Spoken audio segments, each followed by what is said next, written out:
his or her God-given potential, Mr. Trump likes to say, "I'm playing the woman card." Well, you know what I say? If fighting for equal pay and paid family leave and raising the minimum wage and affordable child care is playing the woman card, then deal me in.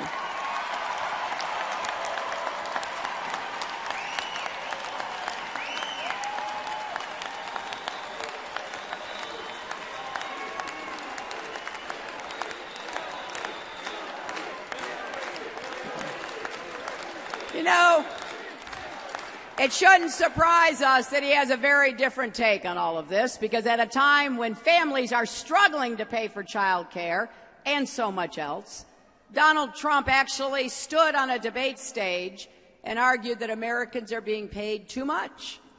He actually talked. Hear this, because you need to tell your friends. He actually talked about getting rid of the national minimum wage altogether. Shouldn't be surprising. He's hired union busters to break up organizing campaigns on the properties that he owns. But we're not talking about any ordinary anti-union, anti-worker Republican. A lot of Republicans themselves say Donald Trump is a disaster waiting to happen to America. What little we know of his economic policies would be running up our debt, starting trade wars, letting Wall Street run wild. All of that could cause another crash and devastate working families and our country. Trump economics is a recipe for lower wages, fewer jobs, more debt. He could bankrupt America like he's bankrupted his companies.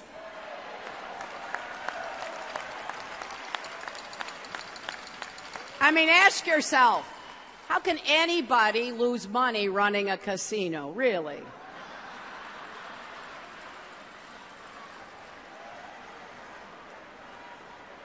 And that's not all. I hear every day from families who are afraid of what a Donald Trump presidency would mean for millions of immigrants living and working in America.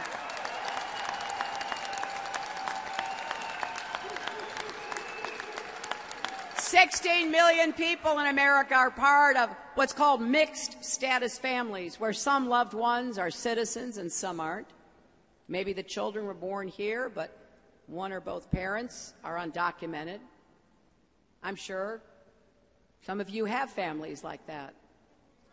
And these are not just statistics, are they? We're talking about real people.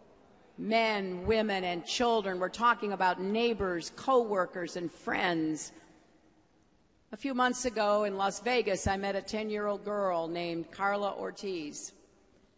She started to cry as she told me that her parents had a letter of deportation, and she was scared they would be taken away from her. In a lot of ways, Carla is a typical bright fifth grader. She loves science experiments, math, and Charlotte's Web.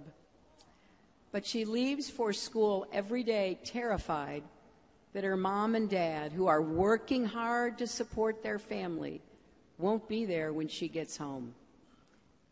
Her parents had to take her to a heart specialist who explained that living in constant fear was making her little heart beat dangerously fast. So when Donald Trump talks about deporting 11 million immigrants, he's talking about ripping apart families like Carla's. He's talking about sending a deportation force to schools, workplaces, and homes to round up moms, dads, grandparents, even children. When he talks about ending birthright citizenship, he's talking about kicking children who are born here out of the only country they know. And when he calls immigrants rapists and murderers, he's talking about families like Carla's and many of yours. You know, the most important measure of any society is how we treat those at the beginning, our children, and those at the end, the elderly. What kind of country would we be if we let Donald Trump rip our families apart. We have to reject this wrong vision for America with a strong, clear voice. We have to stand up for hardworking American families, and that includes hardworking immigrant families. Mom and dad should be preparing their kids.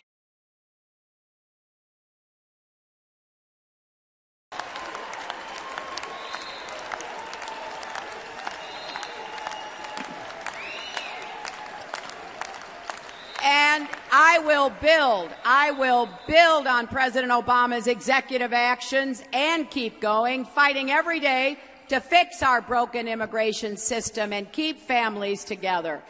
Now, these are just some of the reasons why this is one of the most important elections in our lifetimes. The only thing standing between Donald Trump and the Oval Office is all of us. We are coming to the end of the Democratic primary. I am truly get able, Caesar the leader.